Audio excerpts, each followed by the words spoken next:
Dosa mencuri damai sejahtera. Mungkinkah kita masih menyimpan dosa dalam hidup kita?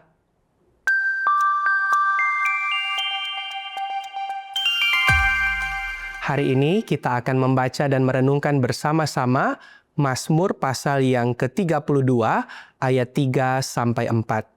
Mari kita berdoa. Bapa Sorgawi, kami rindu diperlengkapi di minggu sengsara Tuhan Yesus yang pertama yang kami hayati di sepanjang minggu ini. Kami memohon kuasa Roh Kudus memberikan kepada kami pengertian dan kekuatan untuk melakukan firman-Mu di sepanjang hari ini yang akan kami jalani. Demi Kristus Yesus yang menderita sengsara demi keselamatan kami berdoa. Amin. Saya membaca untuk saudara-saudara Mazmur 32 ayat 3-4. Selama aku berdiam diri, tulang-tulangku menjadi lesu karena aku mengeluh sepanjang hari. Sebab siang malam tanganmu menekan aku dengan berat, sumsumku menjadi kering seperti oleh teriknya musim panas. Saudara-saudara, kita dijadikan oleh Tuhan. Kita dijadikan untuk tujuan memuliakan nama-Nya dan untuk menikmati Dia. Ada hal yang akan menghalangi pemenuhan tujuan ini dalam hidup kita sebagai orang percaya. Hal yang saya maksud yaitu dosa. Di dalam Roma 3 ayat 23, Paulus menekankan kepada kita bahwa semua orang telah jatuh ke dalam dosa dan telah kehilangan kemuliaan Allah. Maka wajarlah bahwa kita sebagai manusia berdosa tidak dapat memuliakan Allah dan menikmati Dia selama-lamanya. Namun hal tersebut juga berlaku kepada orang-orang percaya yang meyakini penebusan Kristus bagi kehidupannya. Tugas kita sebagai orang-orang yang ditebus adalah mematikan dosa setiap hari.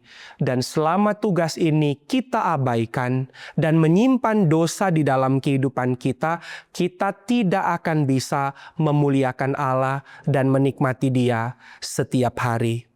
Saudara-saudara, kita mendapati bahwa pemazmur mengalami hal yang sama. Bahwa secara batin bahkan fisik pemazmur mengalami tekanan yang berat karena dosa masih disimpan dan dosa tidak diakui. Mari kita memperhatikan tentang hal ini, bahwa dosa akan selalu mencuri, membunuh, dan membinasakan apa yang baik yang Tuhan taruh di dalam kehidupan anak-anak-Nya. Di dalamnya damai sejahtera yang Tuhan Yesus sudah janjikan kepada kita. Dosa mencuri damai sejahtera sehingga kita tidak mengalami hidup dalam segala kelimpahan sebagaimana yang Tuhan Yesus janjikan. Maka saudara-saudara, kita perlu memikirkan dengan serius di dalam perjalanan kita di sepanjang hari ini untuk kita berkomitmen mematikan dosa. Sebab dosa akan selalu merusak kehidupan kita. Komitmen kita mematikan dosa mendorong kita tidak menyimpan dosa dan mau dengan rendah hati mengakui dosa di hadapan Tuhan. Hanya dengan demikian kita akan beroleh damai sejahtera. Kiranya di sepanjang hari ini kita boleh berjalan dalam tuntunan Roh Kudus, mematikan dosa, tidak menyimpan dosa, dan mengakui dosa di hadapan Tuhan. Mari kita berdoa, saudara-saudara. Bapa Sorgawi, kami rindu mengalami hidup dalam segala kelimpahan yang Tuhan janjikan kepada kami. Kami rindu damai sejahtera bertakhta di dalam hati kami. Maka tolonglah kami mematikan dosa. Tolong kami tidak menyimpan dosa di dalam hidup kami. Dan tolong kami dengan rendah hati mengakui dosa-dosa kami di hadapan Tuhan. Pada Allah yang Maha Pemurah dan Maha Pengasih, kami percaya ada pengampunan. Dalam nama Tuhan Yesus kami berdoa. Amin.